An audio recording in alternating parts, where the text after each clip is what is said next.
جب تک اپنی زندگی کے معاملات کا جواب نہ دے لے. لیکن 7 لوگ جن کا بھی ہم ذکر سنیں گے، اگر ہمارا ان میں سے کسی کے ساتھ معاملہ ہوا تو گرمی ہونے کے باوجود ان 7 لوگوں کو اللہ ایسا سکون عطا کرے گا کہ ان کو قیامت کا وہ ہوش ربا منظر کچھ تکلیف نہ دے گا، کچھ دکھ نہ دے گا.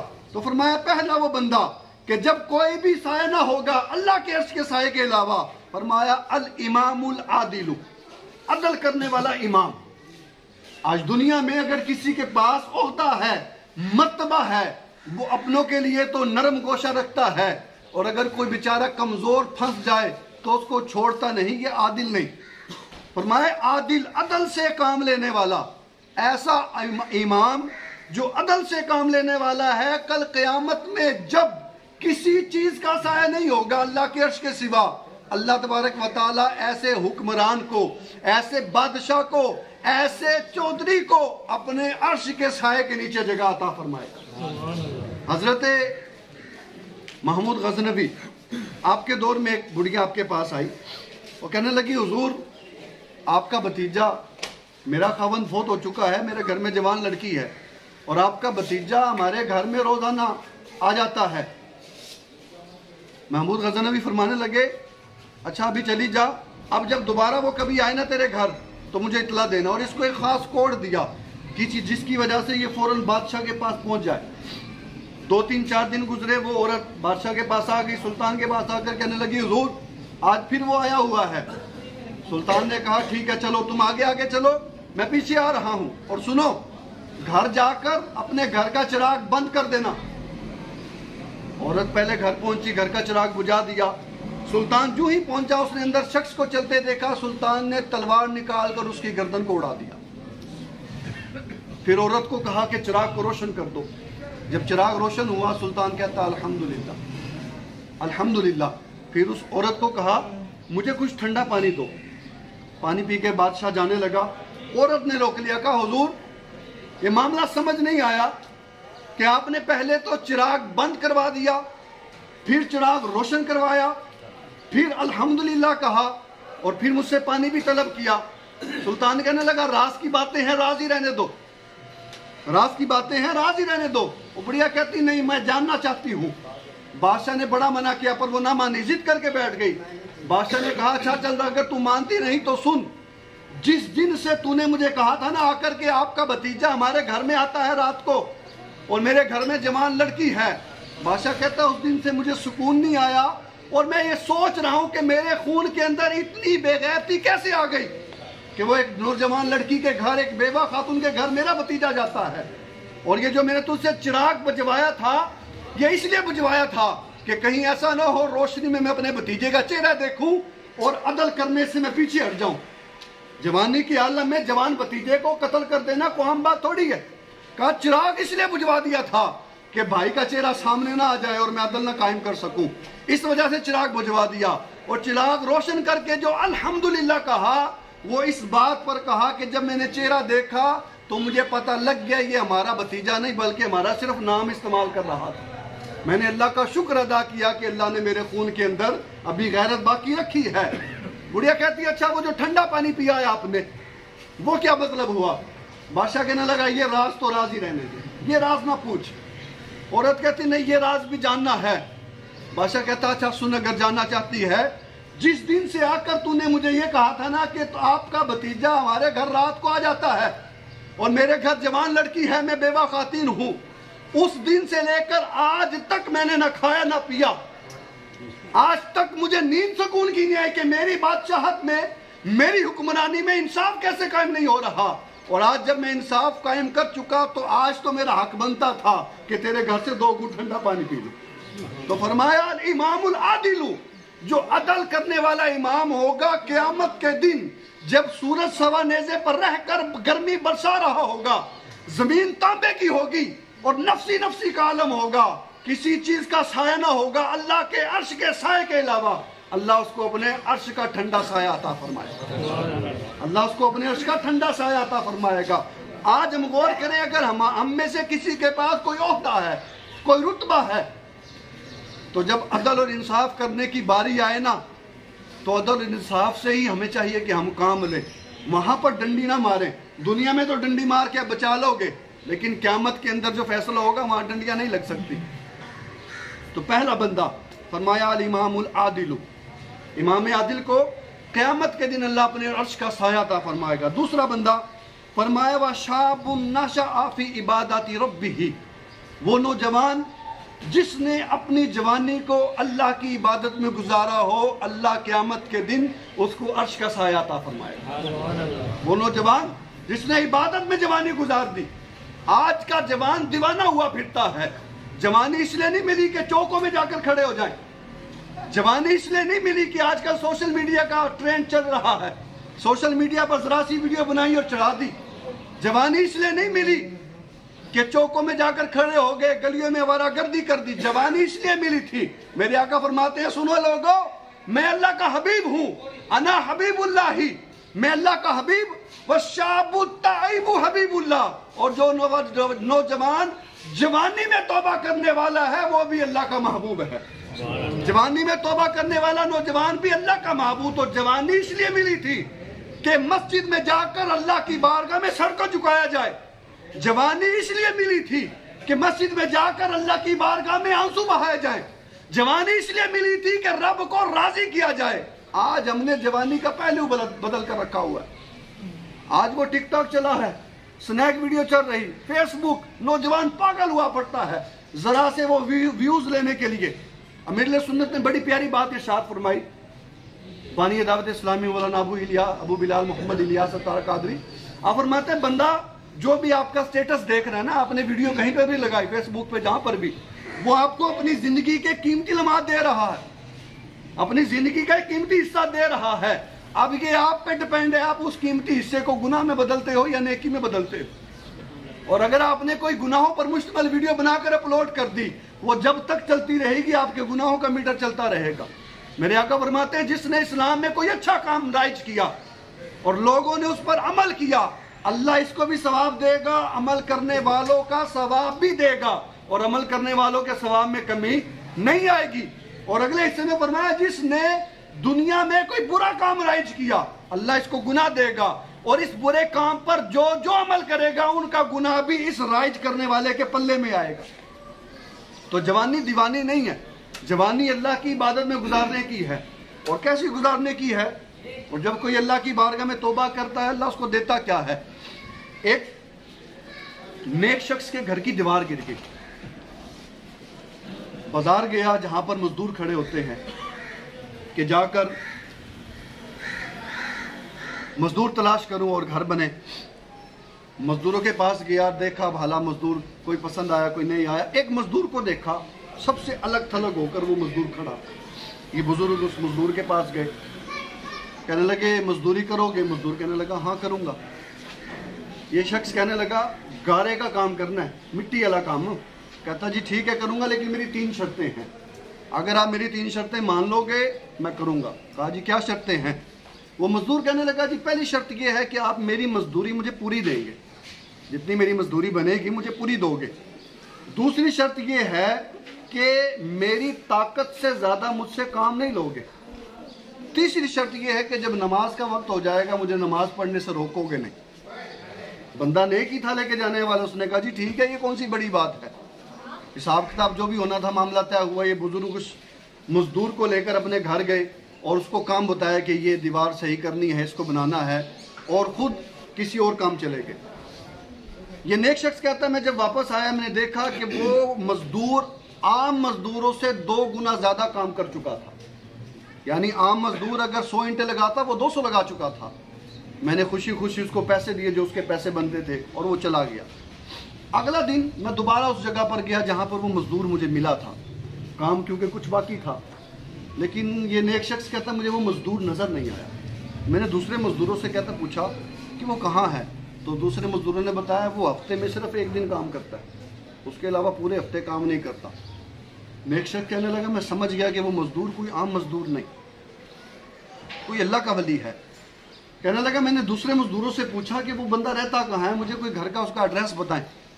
تو لوگوں نے بتایا۔ یہ نیک شخص کہتا ہے اس ایڈریس پر میں جب پہنچا تو دیکھا وہ نوجوان سڑک کے اوپر لیٹا ہے گلی کے اندر باہر۔ جب قریب ہوا اس کا جسم بخار سے تپ رہا،